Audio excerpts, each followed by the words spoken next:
लता अपने घर के बाहर एक पकोड़े का ठेला लगाती थी। पकोड़े ले लो पकोड़े, गर्मा गर्म ताजा सब्जियों के पकोड़े ले लो। वाह बहन जी, आपके हाथों में तो जादू है, पकोड़े बहुत स्वादिष्ट बने हैं। सब लोग लता के पकोड़े बहुत मजे से खाते और खाएं भी क्यों ना, वो इतने स्वादिष्ट पकोड़े जो बनाती थी। लता का पति बीमार था, इसीलिए वो घर पर ही रहता था। इसके अलावा उसका 10 साल का बेटा मोहन भी पिता की देखभाल के लिए घर पर ही रहता था। घर का खर्च चलाने के लिए ही लता को पकोड़े बेचने पड़ते थे। लता रोज सुबह उठकर पहले शिवजी के मंदिर जाती और उसके बाद बाजार से सब्जी लाकर पकोड़े बनाने का सामान लाती। फिर वो पकोड़े बनाकर घर के बाहर ही ठेले पर लगा लेती थी। इसी तरह समय बीत रहा था।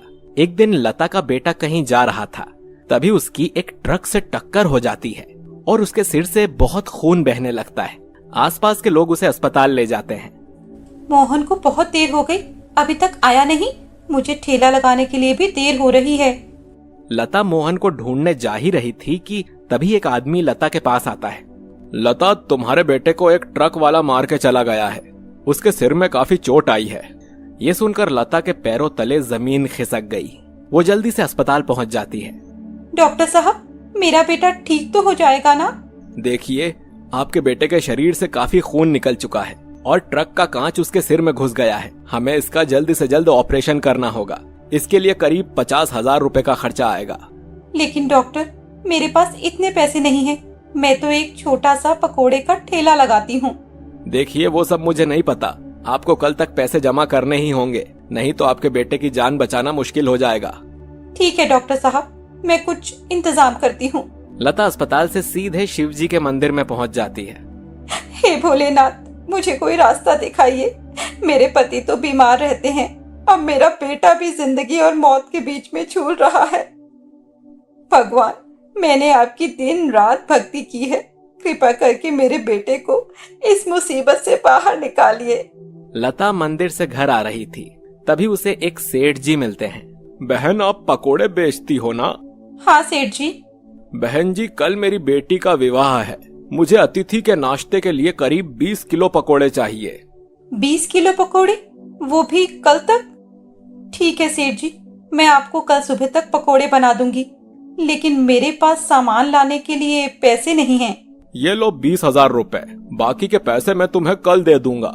कल सुबह मेरा आदमी आकर तुम्हारे घर से पकोड़े ले जाएगा। लता बहुत खुश थी कि उसे 20,000 रुपए तो मिले। अब उसे 30,000 रुपए इकट्ठे करने थे। लता रात भर पकोड़े बनाती है और सुबह तक 20 किलो पकोड़े बनाकर तैयार कर लेती है। बहुत इंतजार करने के बाद भी वहाँ कोई नहीं आया। ये देखकर लता को बहुत गुस्सा आ रहा था। पता नहीं क्या बात है, सेठ जी का आदमी पकोड़े लेने क्यों नहीं आया? अगर वह समय पर पकोड़े लेने नहीं आया तो बाकी के पैसे मारे जाएंगे, साथ ही सारे पकोड़े बेकार हो जाएंगे। लता बहुत परेशान हो जाती है। वो वहाँ से शिवजी के मंदिर पहुँच जाती है। शिवजी के सामने बैठकर वो रोने लगती है। हे महादेव, ना जाने वो सेठ जी कहाँ चले गए। आज मेरे बच्चे का ऑपरेशन होना है, समझ नहीं आ रहा क्या करूं। इसके बाद लता वहाँ से वापस चल देती है। वो सेठ जी को बहुत ढूंढती है, लेकिन उनका कोई पता नहीं लगता। काफी इंतजार करने के बाद लता अस्पताल पहुँच जाती है। वहाँ वो देखती है कि उसका बेटा बेड पर नहीं है। वो घबरा जाती है। डॉक्टर साहब, मेरा बेटा कहाँ है? तभी डॉक्टर उसे शांत रहने के लिए कहते हैं। अरे तुम परेशान क्यों हो रही हो? तुम्हारे बेटे का ऑपरेशन हो गया है, अब वो ठीक है। थोड़ी देर में उसे होश आ जाएगा, तब हम उसे बेड पर पहुंचा देंगे। ये सुनकर लता रोने लगती है। डॉक्टर साहब, मेरे पास तो पैसे नहीं थे, फिर आपने मेरे बेटे का ऑपरेशन कैसे कर दिया? हमें नहीं पता। एक सेठ जी आए थे, कह रहे थे पकोड़ी वाली ने भेजा है और 50,000 रुपए देकर चले गए। लता को कुछ समझ नहीं आता। कुछ देर में उसके बेटे को होश आ जाता है। बेटे से मिलकर लता घर वापस आती है। अरे क्या हुआ?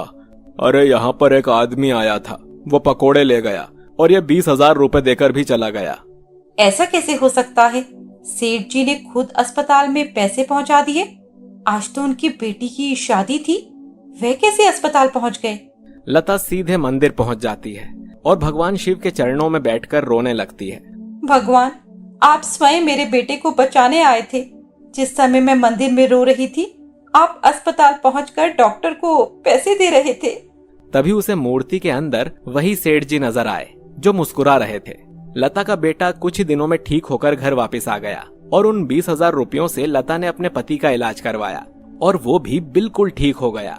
इसके बाद तीनों मिलकर दिन में पकोड़े बेचते और शाम को शिवजी के मंदिर में पहुंच जाते।